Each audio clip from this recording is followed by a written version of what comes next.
dédé àkókò yìí gbogbo ẹ̀yin olólùfẹ́ ìkànnì Jígí Alára, ìkànnì 24 tó fi ìkàlẹ̀ sí ìlú Ìbàdàn ìpínlẹ̀ Ọ̀yọ́, ilé tí a ti ń sọ ọ̀rọ̀ bí àkọ́lé ìtàn tó jẹ́ wípé pẹ̀lú ìmísí Odùduwà ní gbogbo ọ̀rọ̀ tó ń jáde láti ẹnu wa. Ẹ̀yin olùgbọ́ wa, a dúpẹ́ fún bí ẹ ṣe ń bá wa lọ. Ojú tẹ́ fi ń fò wá kò ní fọ́, bẹ́ẹ̀ sì ni etí tẹ́ fi ń gbọ́ wa kò ní di tẹ́ náwó sí láéláé. Abdulkareem Nimot ni oníròyìn yín. Mo ta pure water láti rán ara mi nílé ẹ̀kọ́, àmọ́ mi ò parí rẹ̀. Èmi tí wọ́n ń pè ní Olódo tẹ́lẹ̀ ló ń bọ́ bàbá àti ẹbí mi báyìí. Portable ló yànnàná ọ̀rọ̀. Gbajúgbajà akọrin tàkasúfè ni Habib Òkìkíọlá táwọn èèyàn mọ̀ sí Portable ti sọ pé ohun tí wọ́n máa ń pè ní Olódo tí kò mọ ìwé tẹ́lẹ̀ lòun wá di ẹni tó ń bọ́ bàbá òun àti gbogbo ẹbí báyìí. Portable sọ̀rọ̀ yìí nínú ìfọ̀rọ̀wánilẹ́nuwò kan tí ó ṣe pẹ̀lú àwọn akọ̀ròyìn orí ìtàkùn ayélujára. Ọ̀dọ́mọdé olórin náà tún ṣàlàyé bí ó ti gbìyànjú láti lọ sí ilé ẹ̀kọ́ àti bí nǹkan kò ṣe rọrùn fún un rárá nígbà náà. Òkìkíọlá fi kó ọ̀rọ̀ rẹ̀ pé òun ta omi pure water láti lè rówó ran ara òun lọ sí ilé ẹ̀kọ́ girama torí àwọn òbí òun kò lágbára láti rán òun lọ sí ilé ẹ̀kọ́. Mi ò lè parí ètò ẹ̀kọ́ mi, mo máa ń ta omi kí n lè rí owó ilé ẹ̀kọ́ san. Nígbà tí mo wà ní ilé ẹ̀kọ́ girama, mo ń ṣe léyìí torí owó ilé ẹ̀kọ́ wọn, mi ò sì rí ẹni tó lè bá mi san owó náà. Portable ló sọ bẹ́ẹ̀, ṣùgbọ́n Portable tún fìdí rẹ̀ múlẹ̀ pé òun ti padà sí ilé ẹ̀kọ́ báyìí. Kódà ó ní ẹ̀kọ́ nípa ìmọ̀ lórí okòwò business administration lòun kọ́ nílò ẹ̀kọ́ gbogbo ìṣe Kwara Poly tó wà nílùú Ìlọrin. Portable ni mo máa kẹ́kọ̀ọ́ jáde láìpẹ́ torí akẹ́kọ̀ọ́ ni mi nílé ẹ̀kọ́ gbogbo ìṣe Kwara Poly níbi tí mo ti ń kẹ́kọ̀ọ́ lórí ìmọ̀ nípa okòwò ṣíṣe. Olódo ni wọ́n máa ń pè mí nínú ẹbí mi tẹ́lẹ̀, àmọ́ èmi tí wọ́n ń pè ní Olódo ni mo wá ń bọ́ gbogbo wọn báyìí.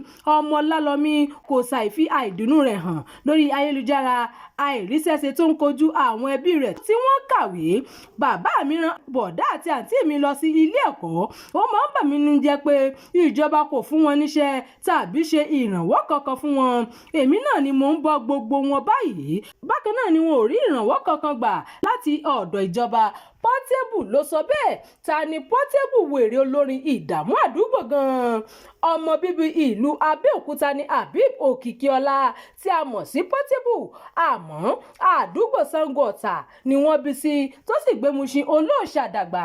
Ní ìparí ọdún 2021 ni Habib Òkìkíọlá kan lu agbami orin tàkasúfè kíkọ nígbà tí orin tó kọ rìn pẹ̀lú gbajúmọ̀ olórin Ọlámídé àti gbajúmọ̀ oníjó kan tí ọ̀pọ̀ mọ̀ sí Pokoli. Orin zẹ̀ tó kọ náà ti di gbajúgbajà káàkiri àgbáyé tó sì ti yí ìgbésí ayé rẹ̀ padà látìgbà tí orin náà sì ti di àìgbọ́dọ̀ má kọ níbi àríyá àti ilé ijó gbogbo àti lẹ́nu tó nílé tàlejò. Portable ti wá ṣe alábàápàdé àwọn àgbààgbà òǹkọrin bíi Wizkid àti Davido. Portable sọ fún iléeṣẹ́ ìròyìn pé ọdún 15 rẹ̀ tí òun ti bẹ̀rẹ̀ iṣẹ́ orin kíkọ, àmọ́ ọdún 10 rẹ̀ tí òun ti di gbajúmọ̀. Ọlọ́run tó wá ní kọ orin zẹ̀ nígbà tó ń ṣàlàyé àwọn ohun tí ojú rẹ̀ ti rí sẹ́yìn. Portable ṣàlàyé bí àwọn èèyàn bíi 300 ṣe dáwọ́ bò láti já sí ìhòòhò ọmọlúàbí lórí ẹ̀sùn pé ó jí kẹ̀kẹ́ mọ́rúwá. Ìròyìn fún ti àkókò yìí kò ní jù báyìí lọ. Ẹ má gbàgbé láti tẹ̀lé ìkànnì yìí, ẹ máa bá wa pín ká kí ẹ sì fi èròǹgbà yín sí abala àríwísí. Jígí Alára. Bàbá ló gudu. Èmi ní kí n wá ṣàlàyé fún yín pé àwa ti ń lọ ni. Èmi àti ìyàwó mi a ti ń lọ. Òun ni wá ṣàlàyé fún yín. Ó ti jáde bàtà bàbá mi ni. Bàtà bàbá ẹ̀. A retí láti ìjọ ẹ̀. Ṣé ti pín ogún bàbá yín? Ọ̀rọ̀ pé wọ́n pín ogún bàbá mi kọ́ àní bàtà bàbá mi tó fẹ́ ṣòní Jígí Alára TV. Ó ti jáde sórí YouTube. Ó ní lọ sọ. Ṣé ní pọ́n ṣe ń gbogbo aláyé.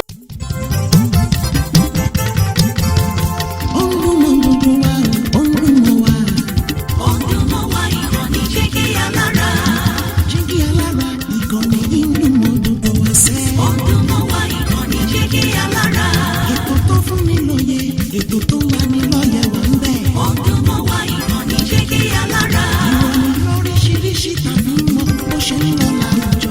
Ọdún mọ́ wá ìkànnì Jígí Alára.